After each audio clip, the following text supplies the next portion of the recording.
Magandang araw, bagong Pilipinas. Narito ang Police News Express sa oras na ito.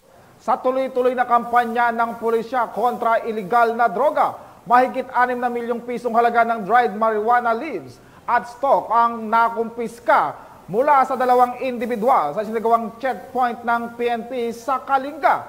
Nakibalita dyan si Patrolwoman Olivia Sungkad. Nakumpiska ang hinihinalang dried marijuana leaves and stocks na tinatayang 6,120,000 pesos halaga sa 2 individual sa isinagawang checkpoint ng mga operatiba na pinangunahan ng Lubwagan MPS, katuwang ang 2nd Kalinga PMFC, mga iba't ibang hanay ng Procar at Pideya Kalinga.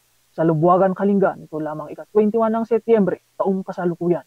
Batay sa ulat, nagsagawa ng checkpoint ang mga operatiba at habang ginagawa ang ocular inspection, napansin ng isang operatiba ang isang pinaghihinalaang marijuana bricks sa isang passenger window na nagresulta ng pagkakaaresto ng driver at sakay nito. Pagkatapos ng karagdagang verifikasyon, napatunayan na ang laman ng sasakyan ay 50 bricks ng dried marijuana leaves and stalks na nakabalot sa transparent plastic na may tinatayang timbang na mahigit kumulang 50,000 grams na may standard drug price na 6 million pesos halaga. Isang tabular form ng dried marijuana leaves and stalks na may tinatayang timbang na 1,000 grams na nagkakahalaga naman ng 120,000 pesos standard drug price at mga iba pang non-drug evidence. Isinagawa naman ang pag-imbentaryo ng mga nakumpiskang ebidensya sa mismong lugar at sa harap ng mga suspek at sa presensya ng kinatawan ng DOJ, media at barangay kagawad ng nasabing lugar. Patapos basahan ng kanilang mga karapatan sa salitang kanilang naiintindihan,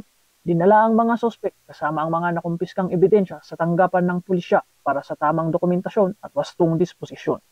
Ito ay patunay na ang pambansang pulisya katuwang ang iba't ibang ahensya ng pamahalaan ay patuloy sa pagpapaigting ng kanilang kampanya kontra iligal na droga. Dahil dito, sa bagong Pilipinas, ang gusto ng pulis, ligtas ka.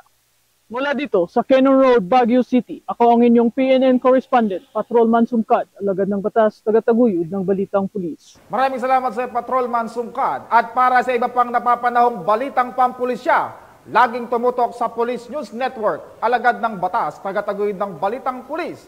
Ako po si Patrolman Adrian Dayaw, nagbabalita para sa Police News Express.